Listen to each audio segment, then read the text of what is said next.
Fox News attempted to do a segment disproving the need for atheist non-discrimination clauses, and they ironically proved the exact opposite point. An historic and controversial move coming out of Madison, Wisconsin, an historic and controversial city. That city is now the first in the country to pass legislation listing atheism as an officially protected class. So how will that impact discrimination lawsuits, and could other cities follow suit? We're joined now by former Department of Justice official J. Christian Adams. Good morning. Thanks for being with us. Morning, Anna. So where does this hostility come from in the first place toward Christians? Well, this ordinance was driven by the Freedom from Religion Foundation. It's a group of angry atheists.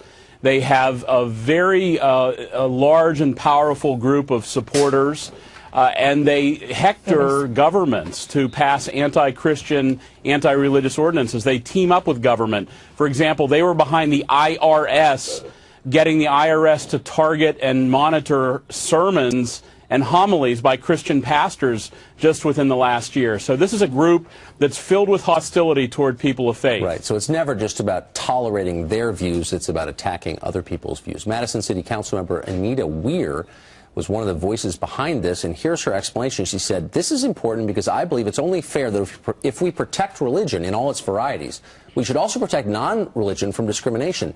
It's only fair." That does, in some sense, seem fair, but that's not exactly their aim, is it?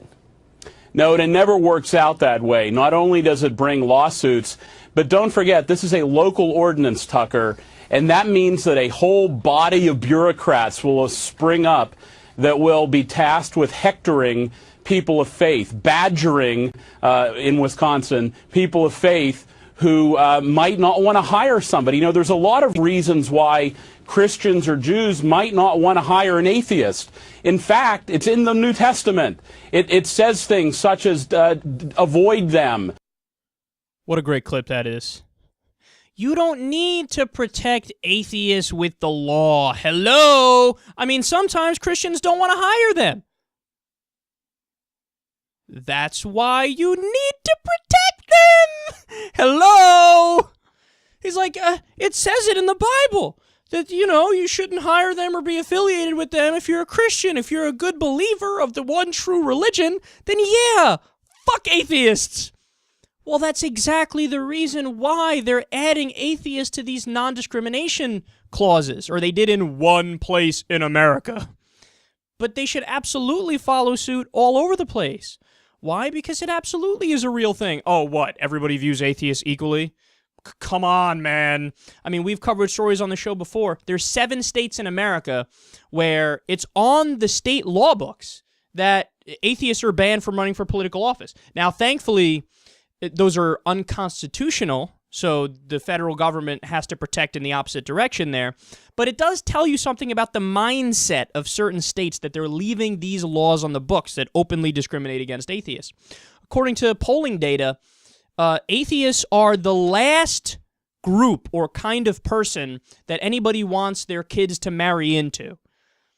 They'd rather you marry anybody other than an atheist. Atheists are the last group that anybody would vote for. I mean, Muslims are discriminated against pretty strongly in the U.S. Gay people are, but atheists are below them. Polling data also shows that people equate atheism with immorality. That if somebody says, hey, I'm an atheist, that people hear, oh, that means you're immoral. That means you don't believe in right and wrong. You're a relativist and a negative nihilist, and we don't want to have anything to do with you. Well, all those things are ridiculous, and all those things demonstrate an irrational bias against atheists. Only the perfect framework to make atheists part of non-discrimination clauses. I mean, how much more evidence do you need? When somebody would rather vote for, and I'm not kidding about this, a pot-smoking lesbian philanderer over an atheist, that shows you the American people are way behind on the issue of acceptance of atheists. And again, they just prove our point. He's like, you don't need to protect atheists. Anyway, let me describe exactly why you need to protect atheists. Hello, people want to not hire them, so let them not hire them. But that doesn't make any sense. That's something that's arbitrary, and it should not stand in the way of somebody getting hired or fired, right? I mean, that's like reminds me of like the old days with the Red Scare.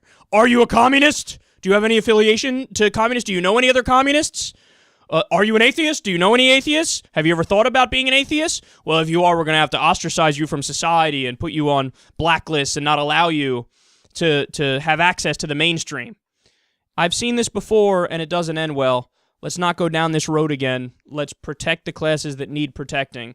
Add not only gay people to all non-discrimination clauses, which they need to be, but also atheists. Because Fox News is proving again exactly why you should do that.